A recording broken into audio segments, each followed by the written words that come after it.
그 요가 야입니다. 원래는 야훼 할 때 이제 히브리인들은 야훼라는 발음을 할 때 그 야라고 하기 때문에 이제 헬라어로 표기를 하기 때문에 야훼라는 이름이 요라고 돼 있고 이제 헬라어식 발음으로 바꾼 거예요. 내용은. 그런데 이 이름의 뜻은 여호와의 사랑하심을 입은 자다, 그런 의미입니다.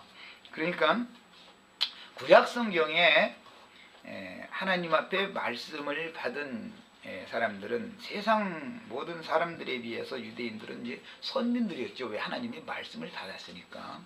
그렇지만 그들은 하나님의 버림을 받은 상태였다는 거예요. 이 역사적인 그 사정을 얘기하자면 지금 요한이 출생되기 한 400년 전에 이미 바벨론 포로에서 하나님의 백성들이 돌아왔지만 바벨론 포로에서 돌아온 하나님의 백성들이 급속하게 다시 타락하게 되죠.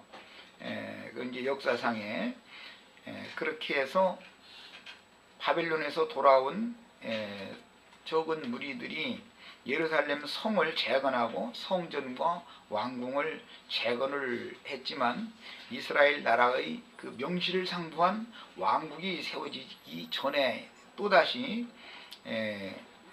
페르시아가 멸망하고 이제 헬라가 신흥 강국으로 부흥하게 됐을 때 헬라의 그 수리아 지역을 담당했던 그 알렉산더의 그 네 장수 중에 수리아 지역의 그 감독관 또는 야전 사령관이라고 할 수 있는 사람이 안티오쿠스 에피파네스라는 사람인데 그 사람이 이제 그 알렉산더 대제라는 사람이 정복했던 전 지역을 모든 그 네 사방의 모든 그 장수들이 분권을 가지고 있던 것을 이제 통합하게 되죠.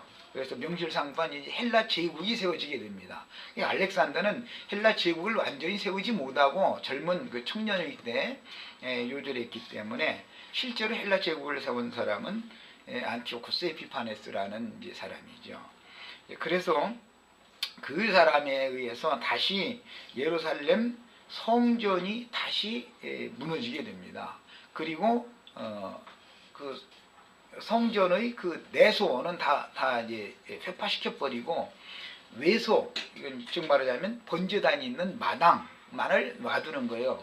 그 의도적으로 그렇게 한 겁니다. 그 사람이. 왜냐하면 종교적인 자유를 허락하지 않는 정책을 이제 그 사람은 했던 것이죠.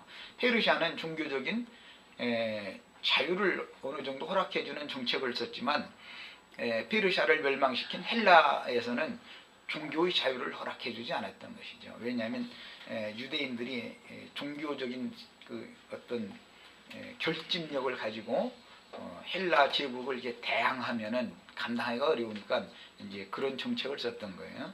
이제 그 표상이 뭐냐? 하나님의 백성들은 늘 그 성전과 함께 생활하게 마련인 건데 성전을 다 무너뜨리는 것이 아니라 마당 제사만을 허락을 했단 말이죠. 그런데 마당에다가 이제 제사를 하는데 하나님이 정하신 우양이나 비둘기나 이런 거룩한 제물을 드리기를 하지 않고 이제 유대인들이 가장 부정하게 여기고 더럽게 여기는 짐승이 이제 돼지이기 때문에 의도적으로 이제 돼지를 피를 받아가지고 제단에다가 돼지 피를 뿌리고 돼지 머리를 이렇게 올려놓고 나서는 절을 하게 만들었죠. 그 문제 때문에 이제 그때 당시 대제사장이었던 하스몬 가의 그 대제사장과 그 아들들이 들고 일어났죠. 그런데 이제 그들은 결국은 항전을 하다가 군사력으로는 당할 수가 없으니까 결국은 이제 전멸당했죠. 마세다 전투라고 그러나 그 전투 이야기 영화 같은 데도 나오고 그랬잖아요. 아주 전멸당했잖아요. 그만큼 어마어마한 이제 박해가 있은 다음에 400년 동안 말라기 선지자의 예언이 있은 후로 지금 있는 이야기를, 역사상의 이야기를 말하는 건데, 그 후로 요한에게 말씀이 임하기까지 400년 동안 하나님의 말씀이 없었습니다. 그러니까 그 시대를 일러서 암흑기다 이렇게 말하죠. 구약 시대와 신약 시대를 연결할 때는 그 깜깜한 어둠의 시대가 있은 다음에 참 빛이 비춰지게 된 거예요. 예수 그리스도 오시는 거예요. 이게 역사적인 배경이 이렇습니다.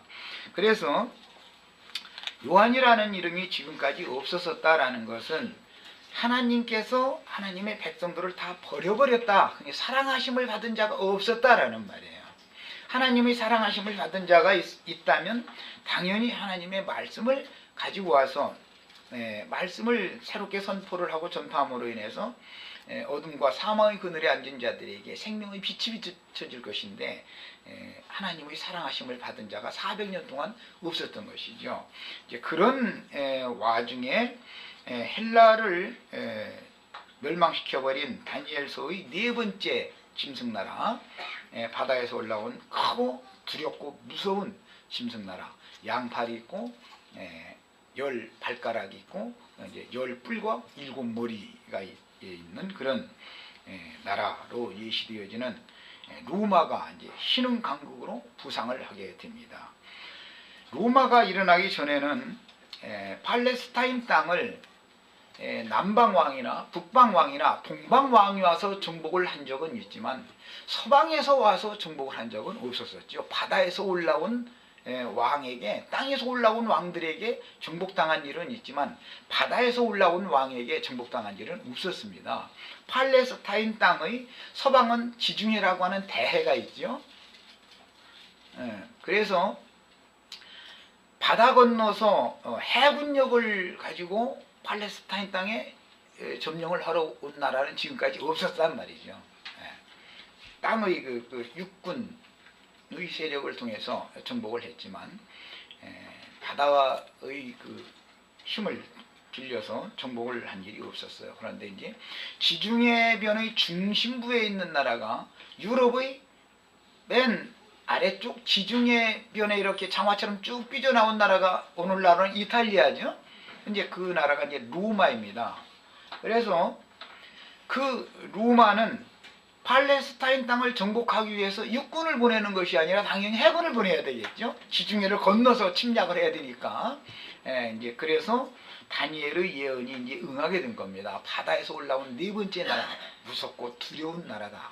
그래서 그 이제 예언이 역사상으로 실제는 바다의 건너에 있던 로마에 의해서 서쪽에서 마지막으로 침공을 받은 거예요. 이제 그렇게 되면 동서남북 사방에서 모든 열국에게 완전하게 정복을 당한 상태죠. 그때 예수님이 오시는 거예요. 로마가 팔레스타인 땅을 정복하고 있을 때 예언된 네 번째 나라에 의하여 속국이 되어진 상태에서 예수님이 보냄을 받는 거예요. 그 예수 그리스도를 소개하기 위해서 앞서서 이제 어둠의 시대는 이것으로 끝이다 라는 것을 증거하는 하나님의 종이 보냄을 받는데, 이 사람이 바로 엘리사벳의 태를 통해서 나온 요한이다 말이야. 요한이 왔다는 것은 하나님의 사랑하심을 입은 자가 보내졌다라는 뜻이니까, 이제 그 말은 다른 뜻으로 하자면 하나님께서 말씀을 맡긴 종들을, 그 백성들이지만 말씀을 맡긴 종들을 보내시지 않았다가 이제 하나님의 백성들을 긍휼히 여기시고 불쌍히 여기셔서 때가 찼기 때문에 하나님의 말씀을 맡은 종을 보내서 다시 어둠 가운데서 빛으로 불러내는 일을 시작한다. 이제 그런 뜻입니다.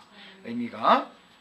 자, 그러니까 요한이라는 이 지금까지 없던 새로운 이름을 붙여주는 것이 성경에서는 옛 창조가 끝나고 새 창조가 시작되는 것과 관계가 당연히 될 것이고, 이것은 이제 창세기에서 야곱이 야복나루를 건너는 것으로 이제 크게 이제 상징이 되어졌는데, 그때 야곱이 이스라엘이라고 하는 새 이름을 받게 되죠. 자, 이런 것이 역사상에서 지금 현